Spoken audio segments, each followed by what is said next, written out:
This video is brought to you by CuriosityStream. Stick around till the end to watch how you can see an extended cut of this video. Today, I want to direct your attention to the brand new album by Jacob Collier. It's from his Djesse World Tour 2022.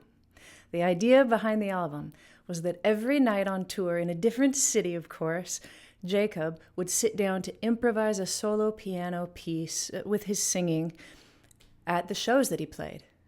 This is what Jacob had to say about the project.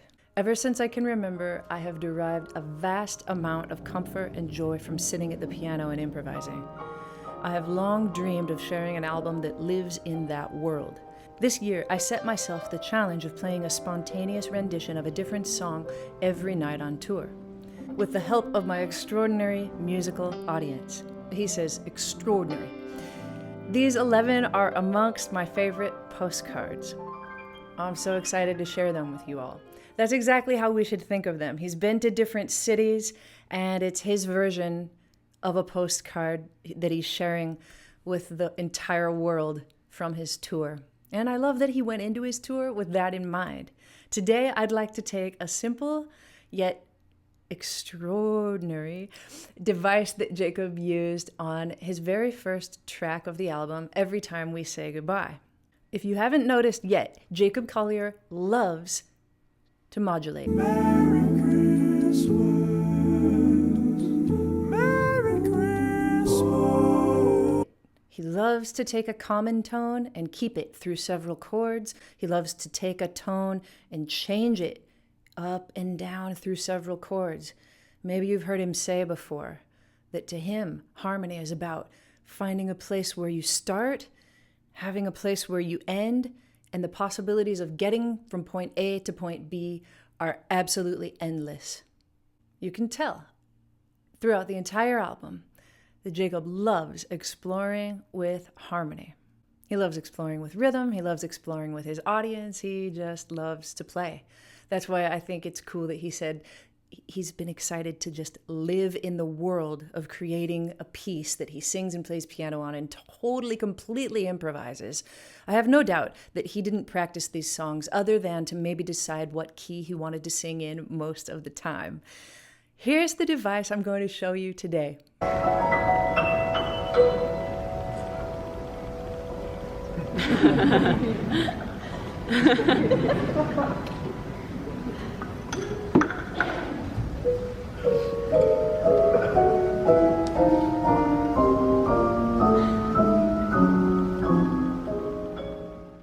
Let's go over to the piano and work it out. You can see that this device we're talking about today starts on a single B note. The song isn't in B. It's not in any key that has to do with B. Actually, it's in E flat major. Every time we say goodbye. And I do think that's about the only thing Jacob thought about in advance, what key he'd like to sing it in that sounds, best for his voice. He actually ends the song in C. You could hear that would be nice with that note, goodbye, if he did sing that note. He starts the song on B flats, which makes me think he wants to remind himself, that's the 5 of E flat, maybe that's where he's going to end up. But he plays around in that realm for a little bit, and then at one point he does a glissando on the black keys of the piano, which helps him to get to this B note, I think. He starts on the B, and he expands out all the way until he lands in a very unexpected place of D flat major. From here to there, it's such a leap. But let's figure out how he got there. Listen to the first part, see if it reminds you of anything.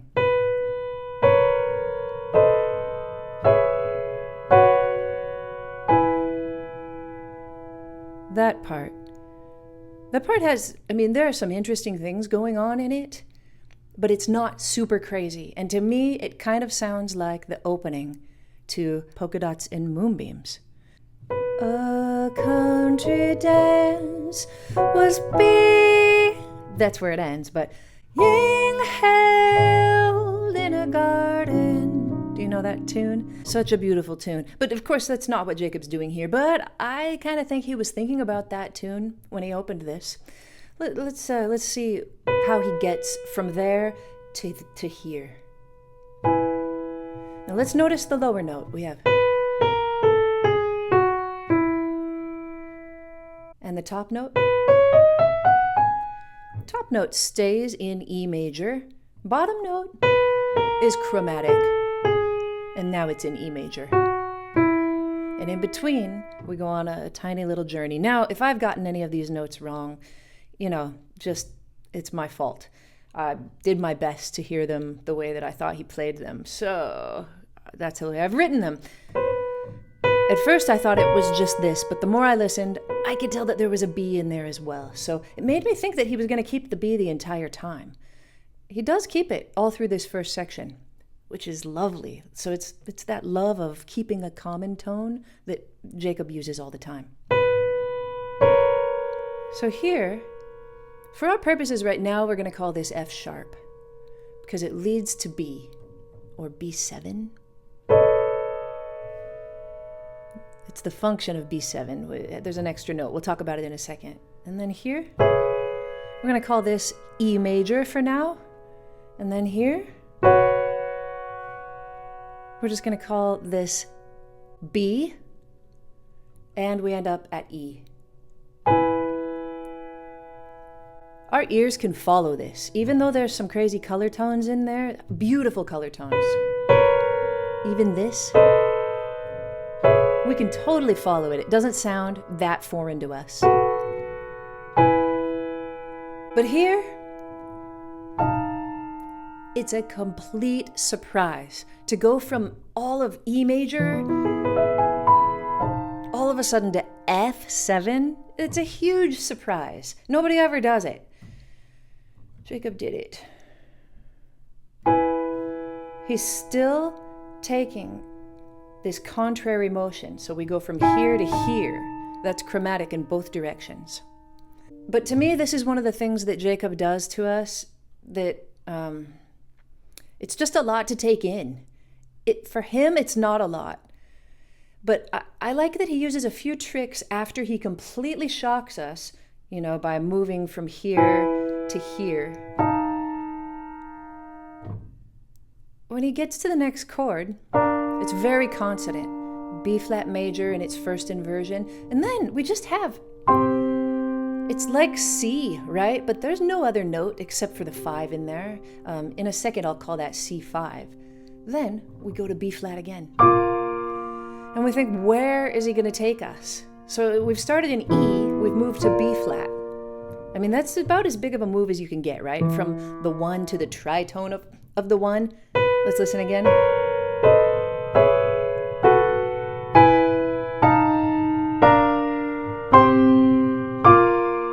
We're still expanding, right? We've gotten all the way to here. Where's he going next? Here. Now this is B7, which leads to E. He wasn't quite finished with E. I wonder why he tricked us like that. He took us as far away from E as possible, I think. That tritone to B flat. Then he goes up a whole step, plays another chord that just has 2 notes in it. For our purposes right now, we're just going to call it B. It's in an inversion, but I think it sounds like B because we were here, and then this is B, right? And then something completely unexpected again, a D flat chord.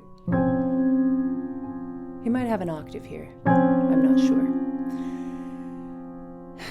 It reminds me of the song Once You, which is my favorite Jacob Collier composition.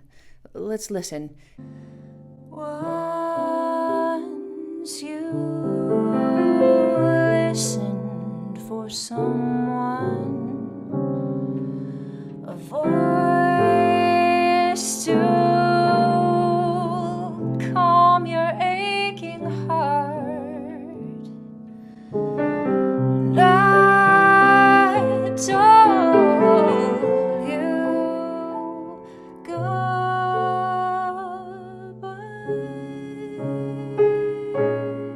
Why did Jacob take it easy on our ears after he shocked us here? No more seventh chords. None. For those 3 chords right there. In fact, one of them is just a C5 chord, right? To me, it's like regal and majestic and easy on the ears, and there's a lot of possibility in it. But you gotta wonder also, why did he choose to go back to E? He came away from E and now he's going back to E. Well, to answer that question, I really like to look at the relationship between E and D flat, where we end up. What do you think? I think it sounds regal again, like that's something you could hear horns play from the palace. Now, there's a common tone, right? You might look at the chord E major and the chord D flat major and think they just don't have much to do with each other, but they have this to do with each other. They have a G sharp, which becomes A flat, right? Sing it in both cases with me.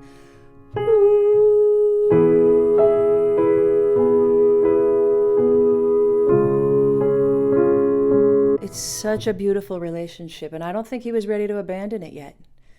So from here, one more time, he lets us hear B, because you really think that when he ends up on this G sharp up here, that it's going to be E major, and it would have been lovely. It would have been gorgeous, but that's not what he had in mind. He left it open again. It's like B5. Then the 5 of B gives way to the 3 of D flat.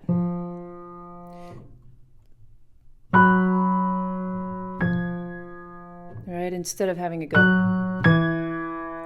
he does the middle note. And somehow it just changes everything, and it's so beautiful. It makes me want to do it all day. And this is just about the most melancholy thing I can imagine, is to have a chord in this shape. I use it all the time. Let's go back and rename every single chord. We can just call that a B. We can call this an F sharp with an add 4.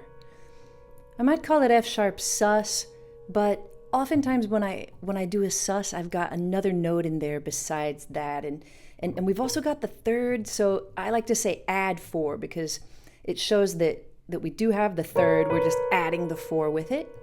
Now we have this one, which is B7 with a flat 9. This one we'll call E6. Now,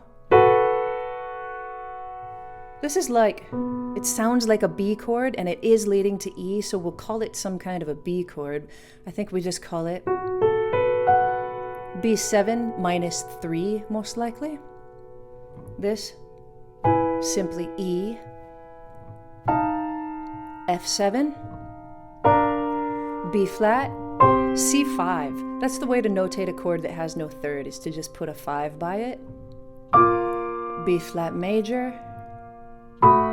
B7, E,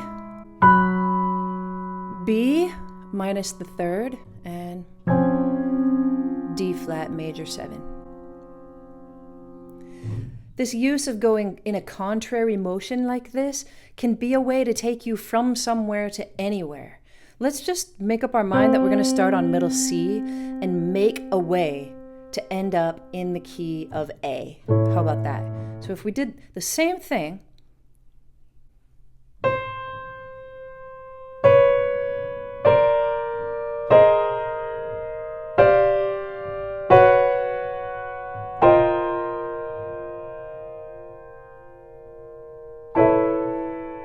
I don't know, not bad. There was a little bit more to go into than this, but you can see that on the extended cut of this video over on my streaming service, Nebula. Sometimes the attention span of viewers on YouTube isn't what I dream it could be. So I take my longer videos and I put them on Nebula. I give just a little bit more insight. I basically just cut the video from YouTube and put everything that I wanted to put in it that I had to cut out over on Nebula. If you come over to Nebula, you can see all of my extended cut and bonus videos. You'll know which cuts are extended and which are bonus videos because there'll be a little white box in the lower right-hand corner with a plus by it. That's all my extra content that's only on Nebula. For instance, you can see the entire show from my recent concert in Columbia, South Carolina. You can also see my Nebula exclusive bonus video that's all about my favorite Beach Boys track, Surf's Up, and the way that Brian Wilson wrote it. The best way to get Nebula is to sign up for it through the sponsor of today's video, CuriosityStream. CuriosityStream is the best place on the internet for documentaries, with thousands of nonfiction titles. CuriosityStream is like what the Discovery Channel used to be. It's the place where you can find documentaries on all topics that you care about. There are so many great ones about music. I love the documentary about bluegrass called Fiddlin'. I also absolutely love the Film Composer documentary that takes you from the beginnings of film into the current age and talks about all the advances in film composing. You can sign up using my code that you see right here or in the description of this video for $14.79 for the entire year. And when you get CuriosityStream, an email will come with a little link that says sign up for Nebula right here. Takes you over to Nebula, and you don't only get access to all of CuriosityStream, you get access to Nebula as well to see all of those extended cuts and bonus videos of mine. Plus, you'll see many, many YouTube creators that you already love over on Nebula, like Minute Physics, Legal Eagle, and the music ones, some of my good friends, 12 Tone Music, Adam Neely, Polyphonic, Mary Spender, plus many more. Thanks everybody for watching. I'll see you next time on Amy Nolte Music.